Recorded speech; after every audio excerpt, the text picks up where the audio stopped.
All right, so we've been working with electron dot diagrams for SP, D, and F orbitals. We did box type electron configurations, so we can kind of see relatively how much energy these electrons have compared to each other, what direction the electrons are spinning, uh, generally how many shells they have for SPD and F orbitals. Now, we're going to take all that and we're going to combine it into a way easier way of doing all of this. So, this is going to go quick. So I have 5 elements that we're going to do. This is what's called written out electron configurations. And they go really easy. Essentially, I'm going to write out the electrons in their orbital with their row orbital and how many there are. And essentially, I'm just going to start at the top and work my way to the element I'm working with. All right, so starting off with hydrogen. It's the very first element. Next to it, we know it's in row 1. We know that that electron's in the s orbital. Okay, so 1s, just like we did with the box type. But now in this case, we only have one electron in that orbital. So I'm going to put a little superscripted 1 up there. So that means in shell 1, in the s orbital, I have 1 electron. I mean, that's easy, right? So let's look at lithium. All right, so starting off with row 1. So my job is to get here, start at the top. Row 1, all the rows start in the s orbital. I have 2 electrons in there, so I'm just going to put a little 2 right there. Okay. Shell 1, s orbital, 2 electrons. Okay. So now I'm done here. So now I'm down here, row 2. I'm just going to put 2. I'm just going in a row. Essentially, this is just me writing it out. I could type this if I wanted. Row 2, s orbital. We have 1 electron in there since I'm doing lithium. Put a little 1 there. I know you're thinking, why did we do all that box type stuff? It's so that we know what this is supposed to look like. All right, sodium. My job is to get here, start at the top, row 1. Row 1 has the s orbital in it. There's 2 electrons in there. Now I'm down here. Row 2. These 2 we colored blue because that's the s orbital. I have 2 electrons in there. 2s2. All right, so let's jump across here. Here, we know that these are p orbital electrons, and you wrote down that p orbital electrons stay in their row. So these 6 electrons are still in row 2. Let's go 2p.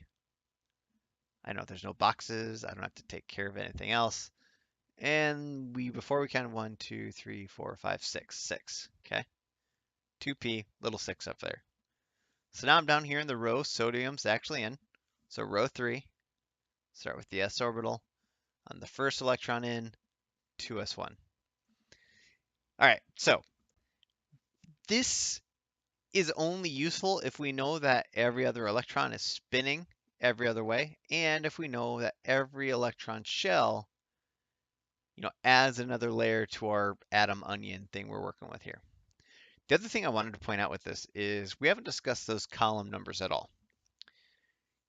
Hydrogen, lithium, sodium. I picked these 3 for a specific reason. They're all in column 1. And if we look, their outermost energy level all has 1 electron in it. I'm going to stress that more later on, but that's why we did this, okay? So let's do one of these written out configurations for an element with d orbital electrons. So let's look at copper here. My job is to get down here. So starting off with just how we've been starting off, row 1, s orbital, 2 electrons in it. So I have 1s2, okay? It's important that I superscript that too. Chemists get really fussy about that. All right, so now I'm down here, row 2, starting off with the s orbital. There's 2 electrons in there. Jump across. I have these p orbital electrons to do. They're in row 2, so 2p6. Row 3, s orbital, 2 electrons. Jump across. These p electrons here are in row 3, so let's go 3p, 6 electrons. All right, row 4, this is where the magic happens.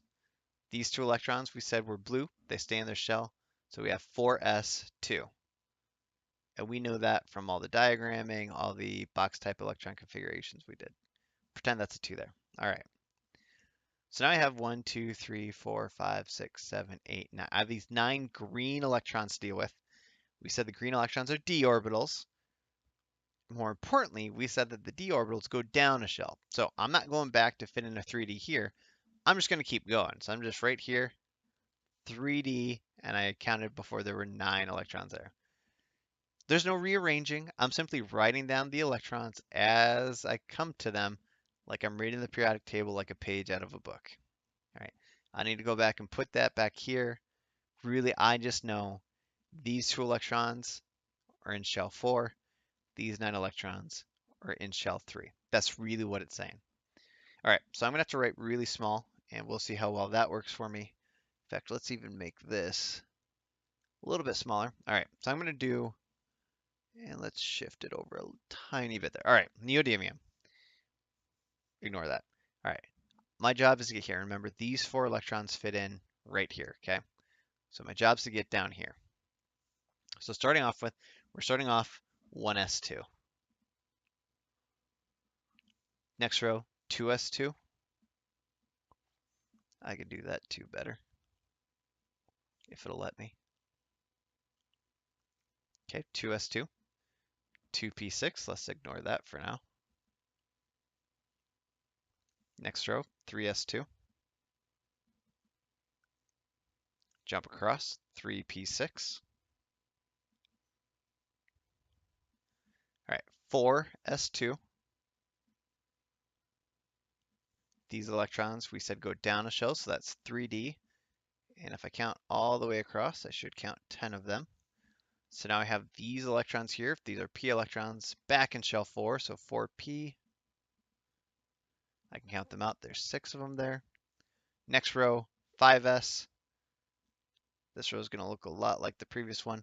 These d electrons go down a shell, so I have 4d10. I think I'm going to be okay. So now I have the 5p6. Uh-oh, I think I'm going to run out of room. All right, here I'm in row 6. Start with S. I have both of these electrons. I'm just going to barely run around. All right, so then I jump down here to these 4 yellow electrons. We said they're F orbital electrons, and we said that the F orbital electrons go down 2 shells. So I'm just going to pop it down here. 4F, and we said there are 4. No, I did that wrong. There's 14 total possible. But in this case, I have 1, 2, 3, 4.